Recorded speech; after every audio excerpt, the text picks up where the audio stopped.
दर्शक बंधु खूब शीघ्र आसवा जाऊे सिद्धांत महापात्र नुआ सिनेमा गुरुजी नमस्कार। यह सिनेमाटीर पोस्टर आज रिलीज कर खूब शीघ्र यह सिनेमाटी आपण मैंने सिद्धांत महापात्र सहित रचना बानर्जी को एक्टिंग करुवार देखिथे। तेज दर्शक बंधु प्रथम थर पर सिद्धांत महापात्र एभली एक गुरु शिष्य कहानी को आधार करी एमती एक नुआ सिनेमा प्रसारित होगापी जाऊँगी। यही सिनेमा को देखापी दर्शक मैंने बहुत आकृष्ट रही। तेज दर्शक बंधु इस संपर्क में कौन रही अधिक अपडेट आसतु आज भिडियो माध्यम जाना। तो से आपण मैंने आज भिडियो को पूरा शेष पर्यंत देखु।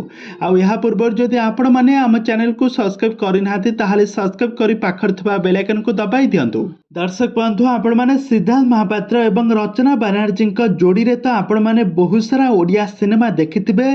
तांकर 90 दशकर हेउ बहुत सारा ओडिया सिनेमा रे जबरदस्त एक्टिंग करी दुहींका जोड़ी को दर्शक मैंने बहुत भल पाइबा देउथिले। आ जबरदस्त एक्टिंग करी सारा ओडिशार लोक मानक मन रे गोटे अलग प्रकार स्थान बनै पारिबारे सफल होइथिले रचना बानर्जी।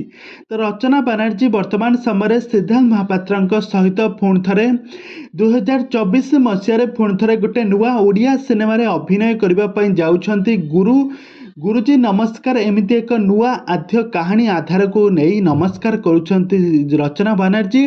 तो गुरु एवं गुरुमा भाव में अभिनय करछंती रचना एवं सिद्धांत महापात्र शिष्य मानक केमिति पाठ पढ़ाउछंती सबु किछिर डिटेल्स भाव में जणाइछंती रचना बानर्जी। तेबे दर्शक बंधु एबे खाली देखा बाकी रहिला जे रचना बानर्जी और सिद्धांत महापात्र गुरुजी नमस्कार सिनेमाटी केबे रिलीज होउची आ एही सिनेमाटी को सारा ओडिशार दर्शक माने केते मात्रा पसंद करुछंती आमको निहाती भाव कमेंट बॉक्स कमेंट करंतु।